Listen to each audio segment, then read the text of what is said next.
Hi, it's me again. Uh, Back again so soon. I also wanted to tell you, to read to you a little bit from my memoir, which is called How Not to Act Like a Little Old Lady. My mission in life is not to act like a little old lady, even though I really am one. I am your tap dancing granny. And I want to get people to not think of older people as sort of out of it and irrelevant and not really doing things in this world anymore. I have a lot of friends my age, and we're all doing interesting things. And so I wanted to read you just the very first couple of pages of my book, How Not to Act Like a Little Old Lady, to give you my take on life and see if I can inspire you to do all kinds of adventurous things as you get older. Okay, so I'll just read a little bit, but I wanted to do this for you. And then I'll do a little tap dance. How the heck did I get to be this old? Just a minute ago, I was living in New York, working for a psychologist in a management consultant firm, living in an apartment on 72nd Street off Central Park West with 3 other girls. We were girls then, drinking bourbon and looking for a husband. That's what we did then. Now, all of a sudden, I'm 80. There's no use pretending that isn't old. I've been married to the same man for more than 55 years.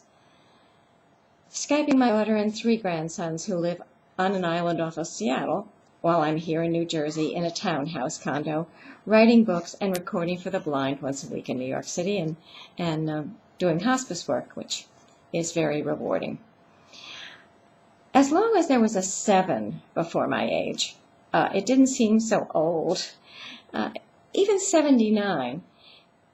But then last December, or a couple of Decembers ago, I should say, I was 80. When I wrote this book, I was just 80. I'm now 82. And I was suddenly struck by the idea that I didn't have a very long future. As I celebrated my birthday on Mercer Island with my daughter, son-in-law, and grandsons, I realized that I'm having a pretty good life anyway. It's full of adventures, laughter, friends, tap dancing, for you, I suppose, on my own, labyrinths, carousels, and my chocolate and wine diet. So I thought I'd write down some of the things I've learned about how to survive from 50 to my age, and how it's really not all that bad, except for a few aches and pains, CAT scans, and what Eckhart Tolle calls the pain body, those bad memories that sneak up on you and try to make you feel miserable. Perhaps the hardest part of being this age is other people's set assumptions about what an 80-year-old can and can't do. Mostly can't. When I tell someone I'm 80, a sea change goes on behind their eyes.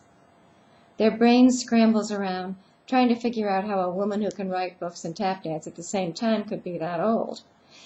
I'm trying to break through that set-in-stone prejudice to convince the rest of the world that we are only 80 in the number of years we've lived, not in the way we act, think, walk, dance, sing, Twitter, or I am. And I just read something really encouraging in a book called When You're Falling, Dive by Mark Matusek, Matousek. He said, "We don't have a fixed number of brain cells that diminish over time. Our bodies produce 100,000 new brain cells every day until we die." I thought that was encouraging. And here I was worrying that all those brain cells being destroyed by a couple of glasses of wine every night at dinner were gone forever. So, cheers. Along the way, I found some really good books that helped me a lot. I've met people who've held me up through the death of my youngest daughter. I wrote a book about growing up with my brother who had cerebral palsy and what is now called developmental delay, but doesn't begin to describe what we used to call mental retardation. We don't use that term anymore. I married a man who was brilliant, a lawyer, always there when I need him, a man who reads 10 books a week, loves to travel, and writes me poems on my birthday, especially my 80th birthday when I needed a poem more than any other time. Maybe you'd like to hear how I got this far and live to write a book about it. I'm taking notes this year, so I can tell you how to make your own adventures, how to ward off all those pain body moments, how to reach out instead of withdrawing. I know it's not all fun and games. Listen, there's nothing worse than losing an old and precious friend. It's terrible watching someone you've loved for 55 years begin to slow down, forget some words, need hearing aids. And I shrank from 5 feet 2 inches tall to 4 feet 11 inches short. I can't reach anything on the top shelf of the supermarket anymore. Heck, I can't reach anything on the top shelf of my kitchen.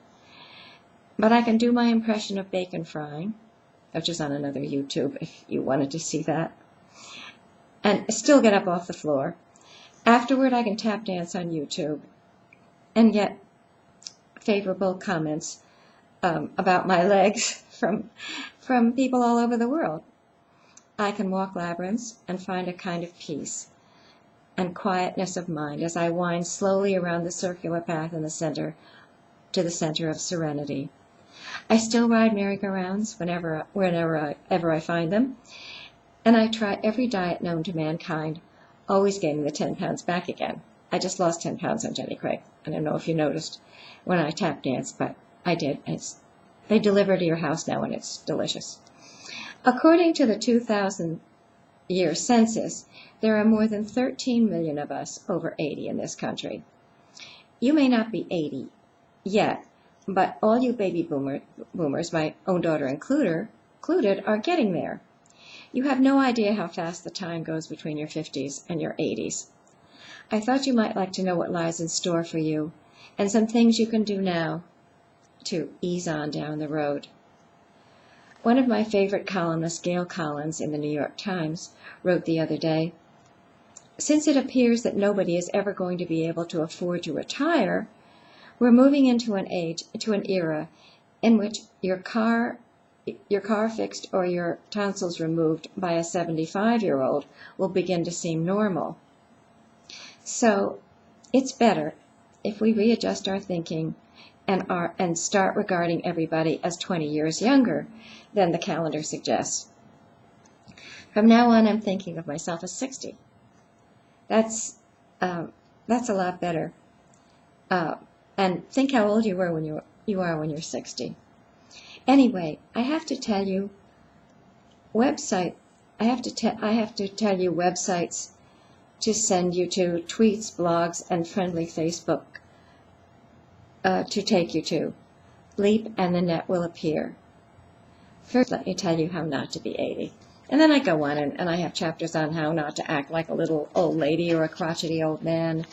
And I have chapters on things like my rules of life, women can do anything, life is like tap dancing, traveling in style, 101 things to do before I die, labyrinths, do it now, the feminine connection, all sorts of things like that you might find interesting and amusing. And you cannot get this at Amazon. You have to go to www.magnico, magnico.com, and you can order it from there. You can see it's called the Magni Publishing Company, but to order it, go to magnico. And I hope you like it. And if you do, send me an email and tell me so. If you don't tell me. And now I'll just do a little dance for you. Not even to music, I'm just going to sort of dance. Here I go.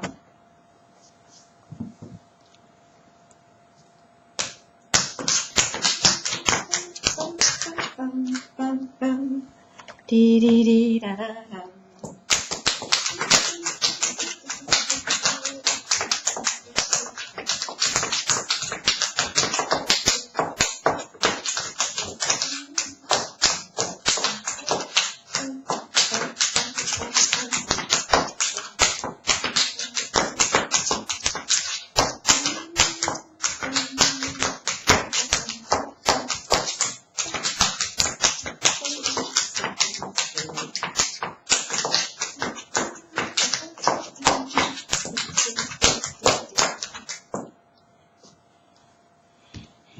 That's it, friends, for this time. I hope you weren't bored. I'll talk to you again soon. This is bye from your tap dancing granny. Bye now.